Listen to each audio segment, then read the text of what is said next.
Bahwasanya nanti kalau anak-anak kita, Bu, ada yang ditakdirkan kaya, ibu cintai. Kalaupun ada anak ibu tidak ditakdirkan kaya, ibu tetap cintai. Jangan sampai kekayaan kita itu dipengaruhi karena harta yang didapatkan sama anak kita. Kadang-kadang anak kita tidak kaya, tetapi diberikan hati yang empati sama ibu. Ketika ibu sakit, dia yang pertama kali datang. Ketika ibu pusing, dia pertama kali yang akan merasakan sakit. Di mana anak-anak kita yang lain yang kayaknya memiliki kekayaan, kadang-kadang empatinya tidak sekuat anak kita yang diberikan oleh Allah kemiskinan.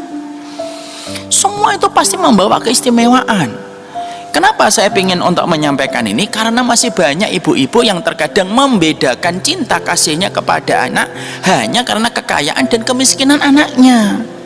Padahal kita harus paham, kekayaan dan kemiskinan itu bukan kita yang ngatur, Allah yang menentukan, karena sang penentu itu Allah. Ini ada kisah nyata. Ada seorang bapak-bapak cerita, saya tuh punya adik, Ustadz.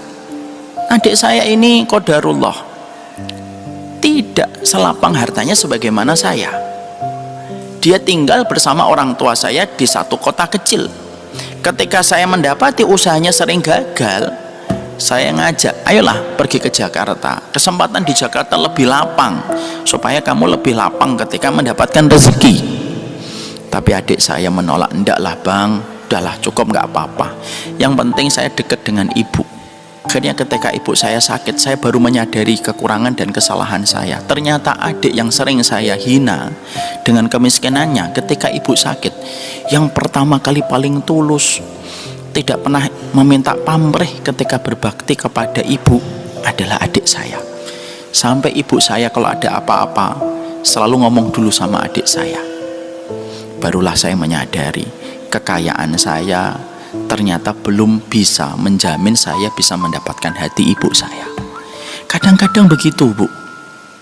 Supaya kita akhirnya mengambil pelajaran dari kisah nyata ini. Ada di antara anak kita yang terkadang bisnis apa saja gagal, sekolah mungkin juga tidak pernah pinter, tapi justru yang paling peduli dengan kita. Tapi kadang-kadang ada anak kita yang kaya raya, kerjanya di kantor, tapi setiap bersama dengan kita itu selalu melihat waktu karena dia terburu-buru dengan banyak kegiatan. Menemani kita tidak bisa lebih dari 3 jam karena diburu-buru dengan banyak persoalan dan kegiatan yang lain.